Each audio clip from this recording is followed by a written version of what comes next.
आइए सभी मिलकर के 3 बार लंबे ओम के उच्चारण के साथ उस परम पिता परमेश्वर का स्मरण करें।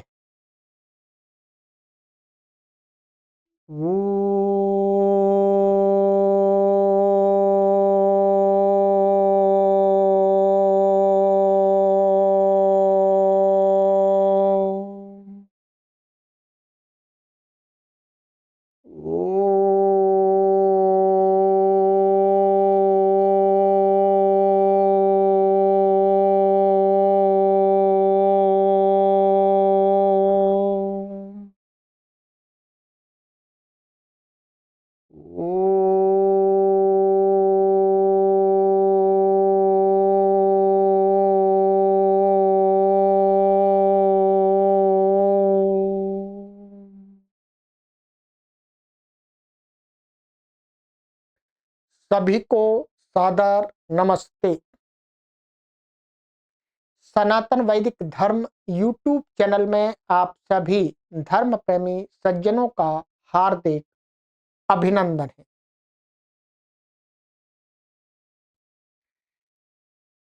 आइए मित्रों, महर्षि पतंजलि द्वारा प्रणीत योग दर्शन की इस श्रृंखला में आज हम आपको भाग 36 को पढ़ाएंगे। 36वीं कक्षा को पढ़ाएंगे। 35 कक्षाएं हमारी अभी तक हो चुकी हैं। यदि आपने पीछे की कक्षाओं को, पीछे के भागों को अभी नहीं देखा है तो आप उनको भी क्रमशः अवश्य देखिएगा, तो आपको ये विषय बहुत आसानी से समझ में आएगा। यहाँ प्लेलिस्ट में हमने कॉलम बना दिया है योग दर्शन नाम का। उस पर आप क्लिक करेंगे, सभी कक्षाएं आपको क्रम से मिल जाएंगी।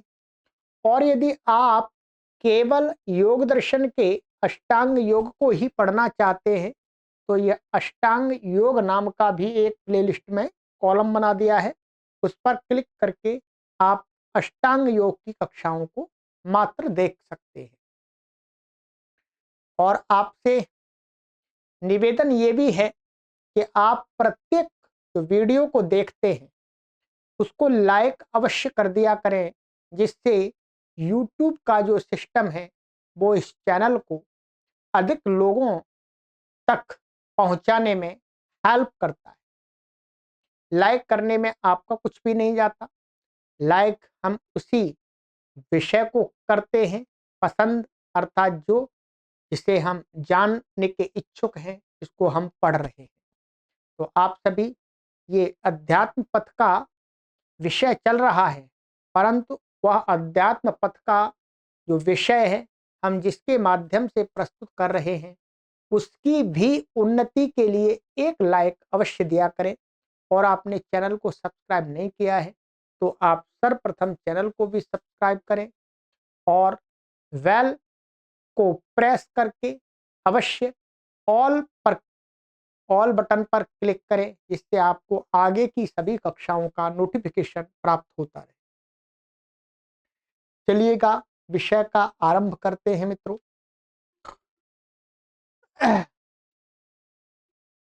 गत कक्षा में मैंने आपको सत्य के विषय में, अर्थात जो हमारे 5 यम हैं, अहिंसा, सत्य, अस्तेय, ब्रह्मचर्य, अपरिग्रह, यमाः, उनमें से 2 यमों की चर्चा विस्तार से हमने कर ली है। और आज हम तीसरा यम जो हमारा है अस्तेय, आज अस्तेय के विषय में जानेंगे और ब्रह्मचर्य के विषय में जानने का प्रयास करेंगे। और फिर उसके आगे जो हमारा अपरिग्रह है उस पर भी विचार करेंगे।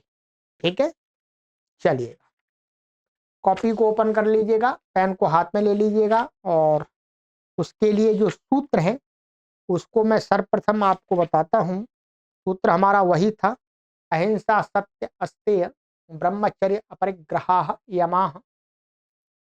तो यम तो 5 हैं, उसमें से आज हमारा तीसरा यम।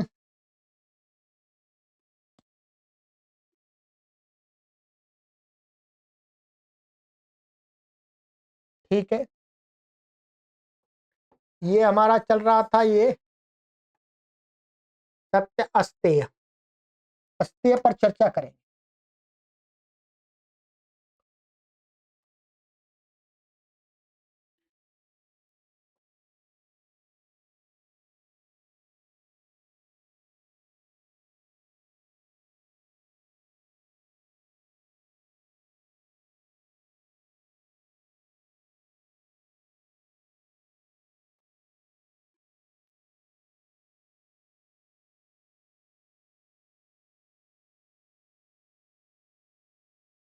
अस्तेय है ये। ठीक है, ये शब्द वस्तुतः हिंदी भाषा में बहुत बहुत कम प्रचलित है। इसको सामान्य भाषा में हिंदी में इसका प्रयोग है ही नहीं। जैसे सत्य का है, अहिंसा का है, इनका है, वैसे इसका प्रयोग नहीं है। इसलिए इसका मैं पहले ही बता देता हूं, इसके अंदर ये कैसे बना है। इसका अर्थ है न तेय।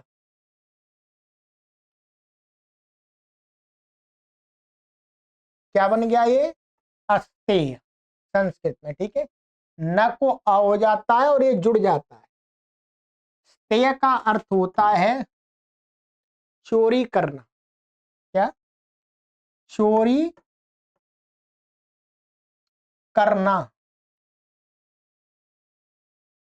और न का अर्थ है नहीं, ध्यान रखेंगे। तो चोरी नहीं करना, तो अस्तेय का अर्थ मोटा सा क्या हो गया जी? बोलो। चोरी ना करना। अब ये चोरी यहां पर कैसी है, इसके बारे में यहां पर हम जो योग दर्शन है उसका जो महर्षि व्यास का भाष्य है उससे सहायता लेकर के समझने का प्रयास करेंगे कि जो योगी है, जो साधक है, उसको जो अस्तेय की बात कह रहे हैं कि अस्तेय माने चोरी का न करना। तो चोरी का अर्थ क्या है, चोरी कैसे नहीं करनी है, ये समझना है एक बार। ठीक है,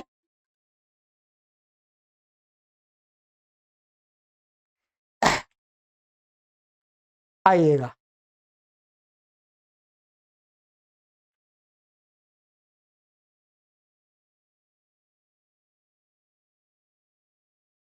यहां पर महर्षि व्यास कहते हैं कि स्तेयम, इससे माने चोरी करना किसको कहते हैं? कहते हैं अशास्त्र पूर्वकम द्रव्याणाम परतः स्वीकरणम।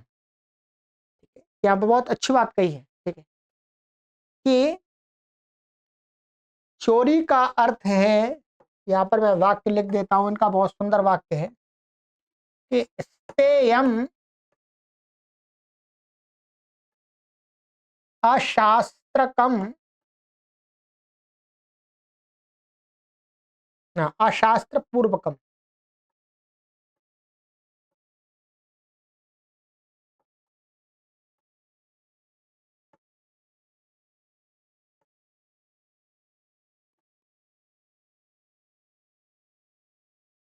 पूर्वकम द्रव्याणाम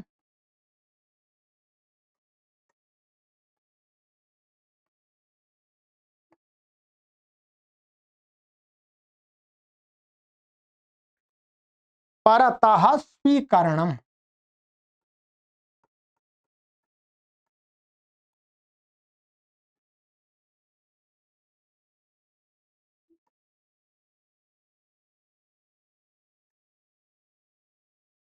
ठीक है,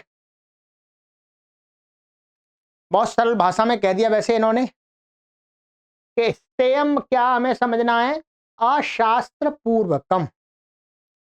अशास्त्र पूर्वकम का अर्थ है कि शास्त्रों में जिस जिस प्रकार का उल्लेख दिया है, नियम किया है, कि किसी दूसरे की वस्तु को इस प्रकार से नहीं लेना है, इस प्रकार से नहीं लेना है, दूसरे के पदार्थ को इस प्रकार से इस अवस्था में नहीं लेना है।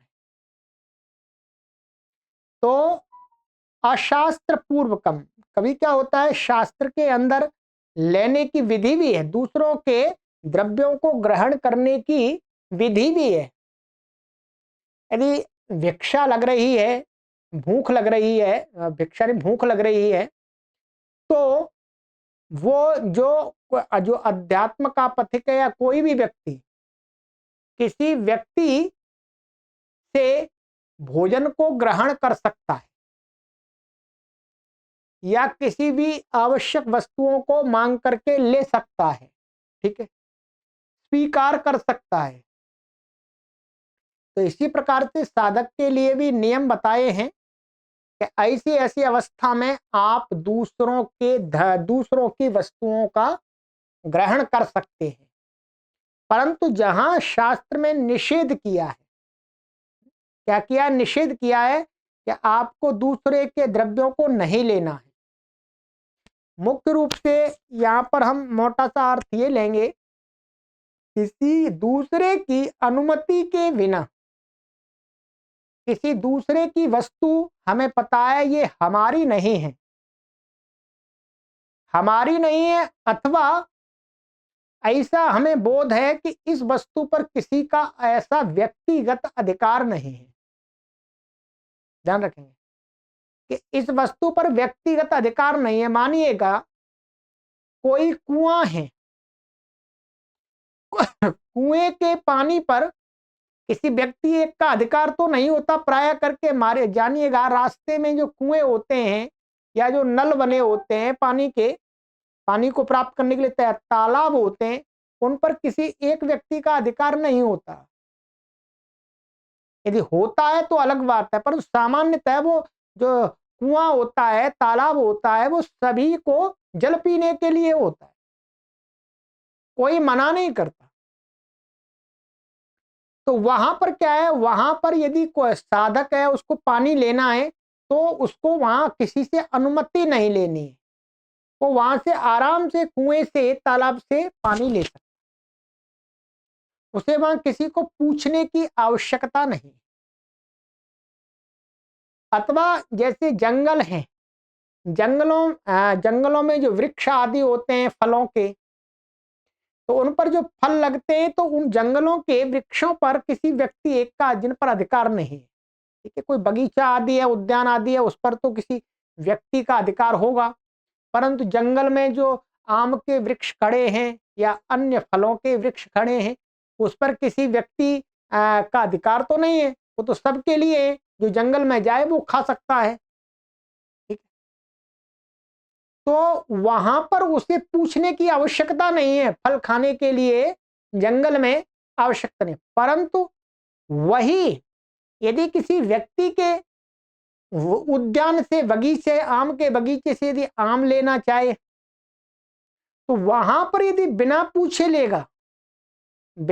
लेगा तो वो क्या हो जाएगा, अशास्त्र पूर्वकम परता दूसरों से द्रव्यों का स्वीकरण हो जाएगा।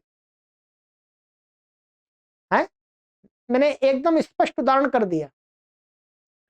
तो ऐसे यहां पर जिन द्रव्यों पर दूसरे का अधिकार है, व्यक्तिगत रूप से जहां पर अधिकार है, उन द्रव्यों को उसकी अनुमति के बिना ग्रहण करना, ले लेना, ये क्या है, साधक के लिए चोरी की कैटेगरी में आता है।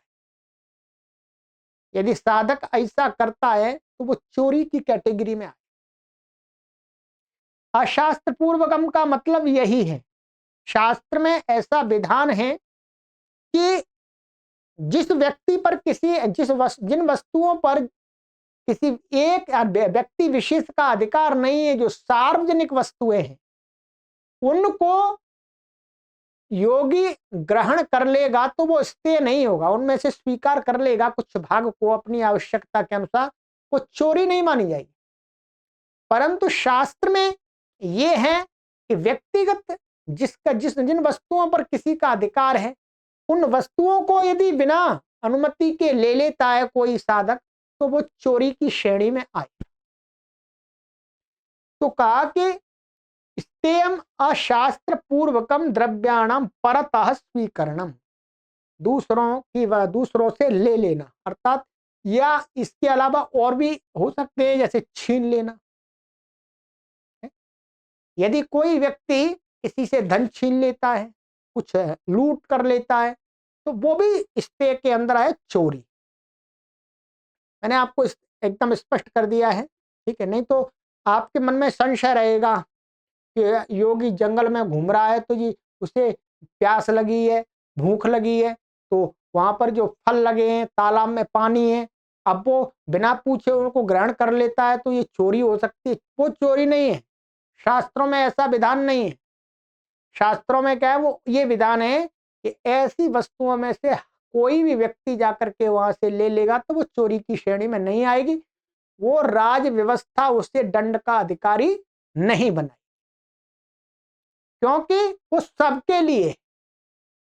परंतु जहां किसी व्यक्तिगत वस्तु पर यदि वो बिना अनुमति के लेता है, उससे अनुमति से लेना चाहिए, पूछ करके लेना चाहिए, तो ये कहलाएगा अस्तेय।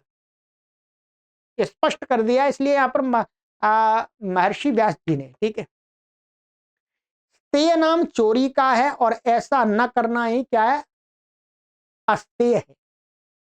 अभिप्राय यह है कि दूसरे के धन को चोरी अथवा छल का बल कौशल से अपने अधिकार में कर लेना अस्तेय है, और ऐसा न करना ही धर्म का साधन रूप अस्तेय है, ठीक है। इन्होंने और बता दिया कि आप छल से किसी को ठग ठग करके भी ले लेते हैं, किसी को ठग करके भी आप उसकी सहमति से यदि कोई वस्तु प्राप्त कर लेते हैं, वो भी क्या मानी जाएगी, ते।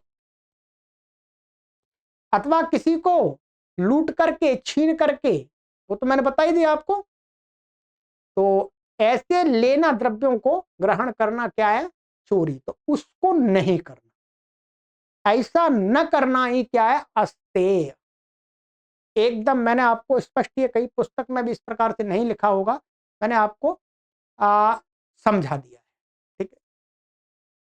तो ये अस्तेय ना, अस्तेयम अशास्त्र पूर्वकम द्रव्याणाम परतः स्वीकरणम, अर्थात शास्त्रों में जो विधि बताई है उससे भिन्न तरीके से कोई व्यक्ति यदि दूसरे के द्रव्यों को द्रव्यों पर अपना अधिकार जमाता है, अधिकार दिखाता है, अपना उसको मान लेता है और स्वीकार कर लेता है, तो वो से माने चोरी। तो ऐसा नहीं करना, बस ऐसा नहीं करना ही क्या करना है, अस्तेय, ठीक है।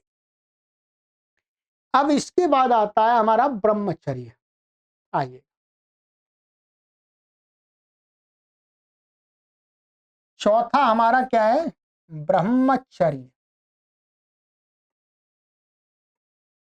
ब्रह्मचर्य का आप अनेक लोग अनेक अर्थ करते हैं, परंतु हम उस अर्थ को छोड़ करके यहां पर उसी अर्थ पर फोकस करेंगे, समझेंगे जो महर्षि व्यास जी ने बताया, ठीक है। महर्षि व्यास जी ने कहा है कि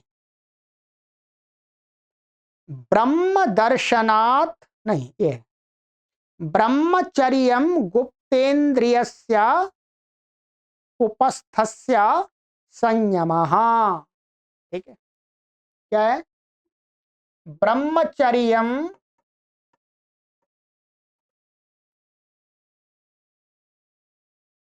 चर्यम, ठीक है, गुप्तेन्द्रिय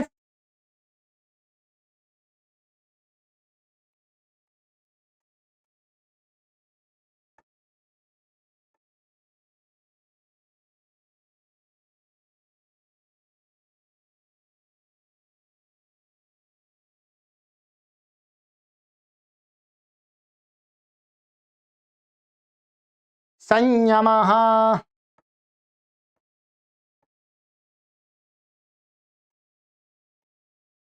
ठीक है जी।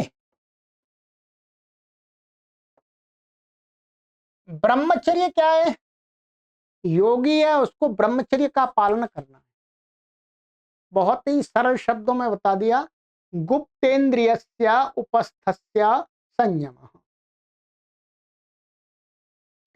चाहे साधक है या साधिका है, उनको अपने गुप्तेंद्रिय का अर्थ हुआ यह जननेन्द्रिय। पुरुष की जननेन्द्रिय और स्त्री की जो जननेन्द्रिय है उसका यानी गुप्तेन्द्रियस्य उपस्थस्य, उसको उपस्थेंद्रिय कहते हैं।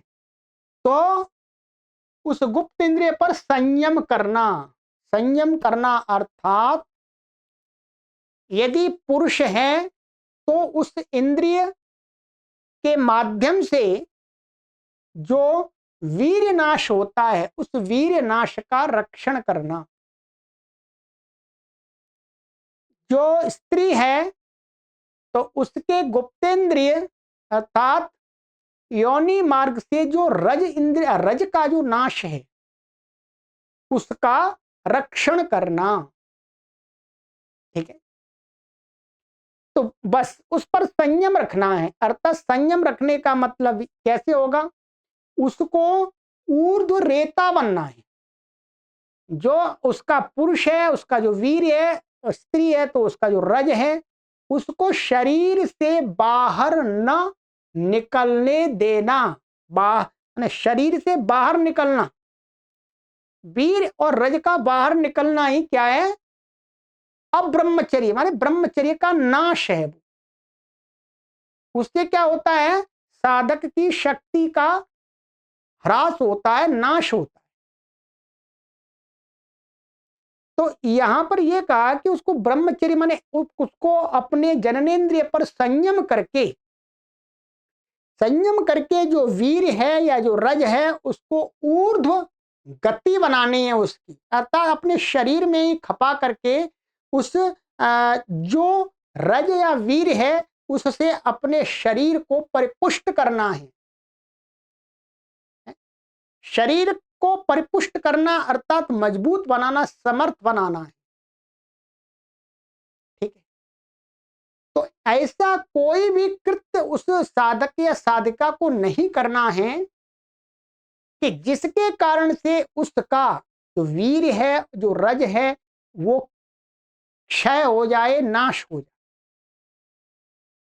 इसके लिए अनेक उपाय बताए कि जो साधक और साधिकाएं हैं वो भिन्न भिन्न लिंग के विषय में चर्चा ना करें।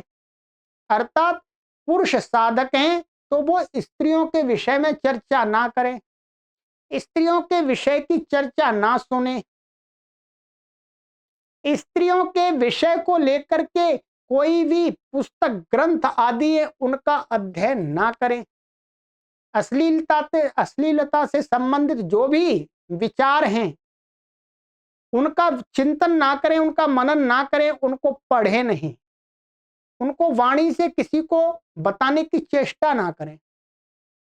और ठीक इसी प्रकार से जो स्त्री साधिकाएं हैं वो पुरुष के विषय में चिंतन ना करें, पुरुष संबंधी वार्ताएं ना करें, पुरुष संबंधी जो ग्रंथ है अर्थात उनसे इस प्रकार के अश्लील ग्रंथों को ना पढ़ें। इससे क्या होगा, उनका जो रज है और जो वीर है वो क्षय नहीं होगा, गुप्तेंद्रिय के माध्यम से वो क्षय नहीं होगा, वो गुप्तेंद्रिय के माध्यम से शरीर को परिपुष्ट करेगा। साधना करने में उसको शरीर को जो शक्ति चाहिए वो शक्ति उसको वहां से मिलेगी। तो इसलिए ब्रह्मचर्य का ये बहुत सीधा सा इन्होंने अर्थ बता दिया है कि वीर धारण करना, रज धारण करना, अतः शरीरस्थ वीर शक्ति अथवा रज शक्ति को अविचल तथा अविकृत रूप से धारण करके ऊर्ध्व गति बनाने का नाम ही क्या है, ब्रह्मचर्य। ठीक है, इसमें यहां पर और भी लिखा हुआ है कि ये कोई एक ईश्वर गीता पुस्तक है, उसमें लिखा है कर्मणा मनसा वाचा सर्वावस्थासु सर्वदा सर्वत्र मैथुन त्यागम ब्रह्मचर्यम प्रचक्षते। इसका अर्थ है कि जो साधक है या साधिका है वो मन, वचन और कर्म से होने वाले सब प्रकार के मैथुन का सब अवस्थाओं में, ऐसा नहीं रात में नहीं दिन में है, नहीं, दिन रात सब समय में सब काल में सर्वदा त्याग करके वीर एवं रज की रक्षा करना ब्रह्मचर्य कहलाता है।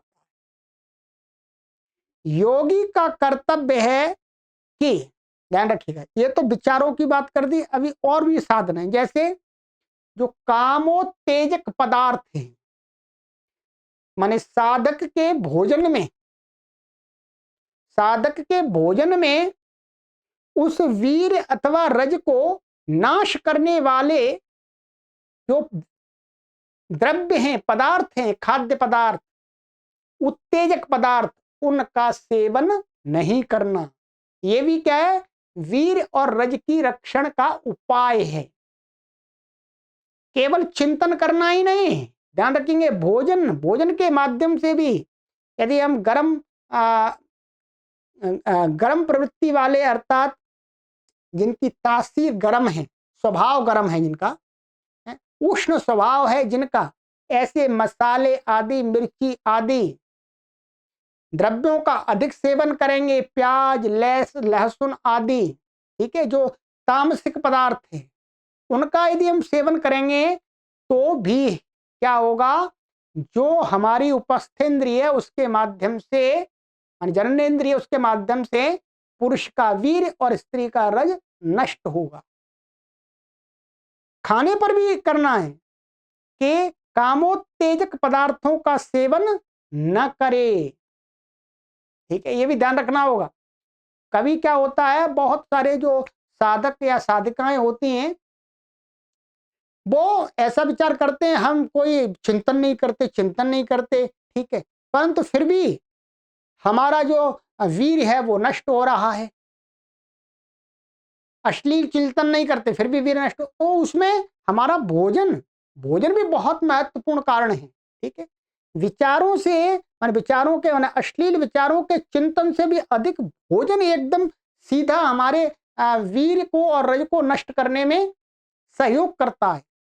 तो भोजन को भी, साधक है उसको भोजन पर भी बहुत विशेष ध्यान होगा कि उसको रजोगुण प्रधान, तमोगुण प्रधान पदार्थों को त्याग करके सत्व गुण प्रधान जो पदार्थ हैं, भोज्य पदार्थ हैं, उनका सेवन करे, ठीक है।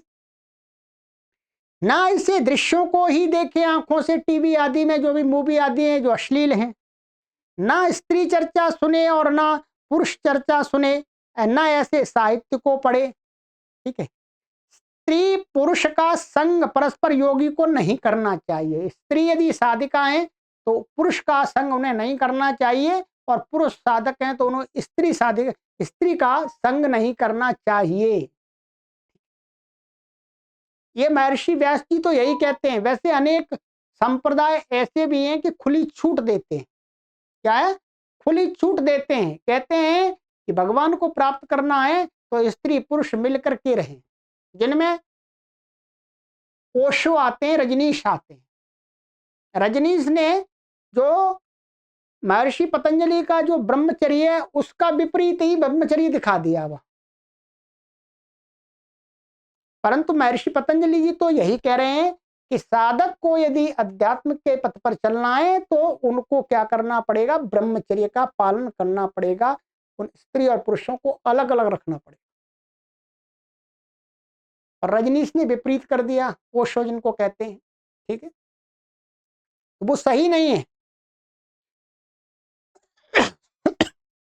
और क्या कहते हैं आगे, क्योंकि इनसे सांसारिक भावनाएं उभरती हैं। ये मानिएगा, एक साधक और एक साधिकाएं हैं, साधना कर रहे हैं, यदि आपस में वो साथ साथ रहेंगे तो 100% संभावना है कि एक दूसरे के प्रति शारीरिक रूप से अवश्य आकर्षित हो ही जाएंगे। कितना भी वो संयम बरतेंगे तो भी हो ही जाएंगे, ठीक है। ऐसा हो ही नहीं सकता कि अग्नि में घी डालें और अग्नि प्रज्वलित ना हो। 100% यदि अग्नि में घी डालेंगे तो अग्नि प्रज्वलित होगी ही। ऐसा कोई भी यंत्र नहीं बना कि अग्नि में घी डालें और अग्नि प्रज्वलित ना हो। ठीक उसी प्रकार से यहां पर उदाहरण देते हैं कि स्त्री और पुरुष जब साथ में रहेंगे तो उनके अंदर परस्पर संग करने के विचार उत्पन्न होंगे ही। इसलिए दोनों को अलग अलग रहना चाहिए जब वो साधना के पथ पर चल रहे हैं। ये साधक के लिए ठीक है। परंतु अब आप घर में भी साधना करें यदि, तो ऐसा तो संभव नहीं है। यदि कोई गृहस्थी व्यक्ति भी साधना के पथ पर चलना आरंभ करे, फिर ये कहे कि नहीं हम पुरुषों वाले घर में नहीं रहेंगे, ऐसा संभव नहीं। परंतु ध्यान रखेंगे, ये हमें पूरा प्रयास करना चाहिए। वहां से हम यात्रा आरंभ कर सकते हैं, घर में रहते हुए यात्रा आरंभ कर सकते हैं। जब हमारा जो योग का पथ है और मजबूत हो जाए, तब हम अलग अलग होने की सोच सकते हैं। ठीक है, इसका मतलब ये भी नहीं आपको समझना है कि यदि साथ घर में साथ साथ रहते हुए हम योग के पथ को बिल्कुल अपना ही नहीं सकते, ऐसा भी नहीं है, ध्यान रखेंगे। ठीक है, आरंभ तो हम घर से कर सकते हैं, परंतु योग की जब हम उच्चतम स्थिति पर पहुंचे तब हम ऐसा करें। ठीक, चलिएगा, मैंने एकदम स्पष्ट कर दिया कि डाउट ना हो जाए, लोग कहें भाई जी हम गृहस्थ में रहते हुए योग के मार्ग पर नहीं चल सकते। आप अवश्य चल सकते हैं, सभी चल सकते हैं, ठीक है। परंतु धीरे धीरे हमारा लक्ष्य क्या होना चाहिए, जो ये बताया है। धीरे धीरे, वो एक दिन में वो लक्ष्य पर सीधे उस पर हम स्थान पर नहीं पहुंच सकते। धीरे धीरे उस दिशा में बढ़ें। जहां हैं वहीं से आज से ही अपनी यात्रा अध्यात्म की आरंभ करें। ये जो इन्होंने बताया वो मैं बात बता रहा हूं, परंतु मैं आपको मना नहीं कर रहा कि कोई एक स्त्री है तो वो घर में योग नहीं कर सकती, माने इस अष्टांग योग का पालन नहीं कर सकती। अवश्य कर सकती हैं। ये तो ब्रह्मचर्य का एक पार्ट है। क्या है? ये ब्रह्मचर्य तो क्या है, जो 8 अंग हैं। क्या है? 8 अंग हैं। 8 अंगों में जो एक अंग यम है, उस यम का एक 5वां पार्ट है ये तो। इसके अलावा तो न जाने कितने पार्ट हैं अभी अष्टांग योग के। केवल इसी पार्ट को हम यदि पूरी तरह से ना कर पाए तो इसका मतलब दूसरे पार्ट व्यर्थ नहीं जाएंगे। ठीक है, ये भी ध्यान रखेंगे।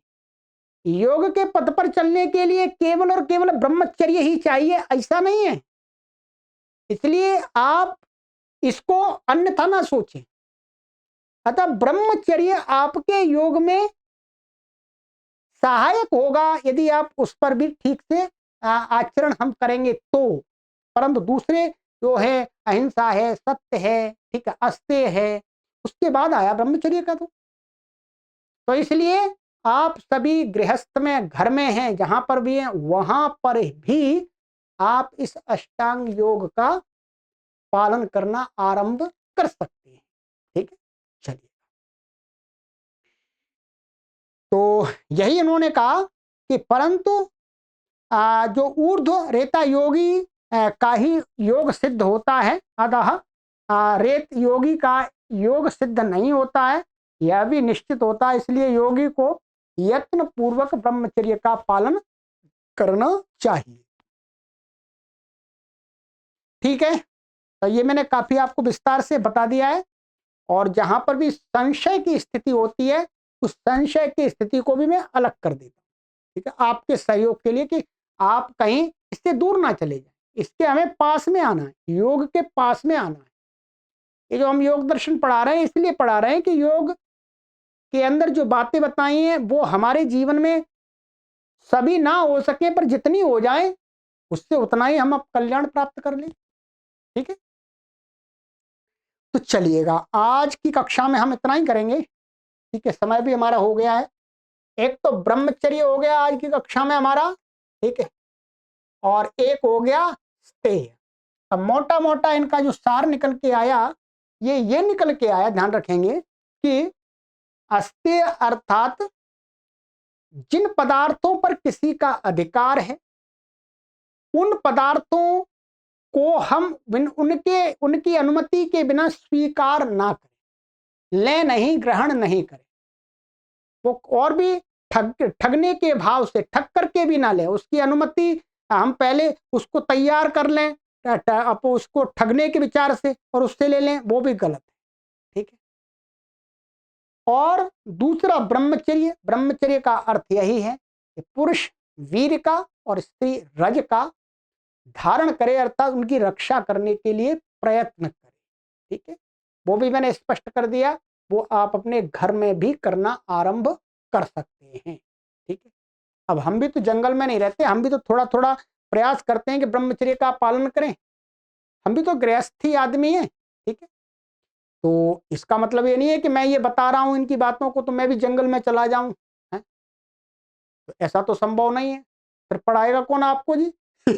ठीक है, तो घर आप से मैं यही निवेदन करूंगा, आज के सिचुएशन को देखते हुए, आज के वातावरण को देखते हुए हम योग के और भी जो अंग हैं अष्टांग योग के उनको प्रधानता दें, इसको भी प्रधानता अपने घर में ही रह करके दे सकते हैं। अर्थात स्त्री और पुरुष एक घर में रहते हुए थोड़ा सा मन में चिंतन करते हुए कि नहीं, हाँ हमें शारीरिक संबंध बना करके इस प्रकार से अपने वीर का और रज का नाश नहीं करना है, उसको अपने शरीर को परिपुष्ट बनाने के लिए प्रयोग करना है। ऐसा पवित्र विचार करेंगे तो घर में भी साधना होगी, पक्की होगी। ठीक, चलिए आगे की कक्षा में मिलते हैं। सभी को सादर नमस्ते। ओम।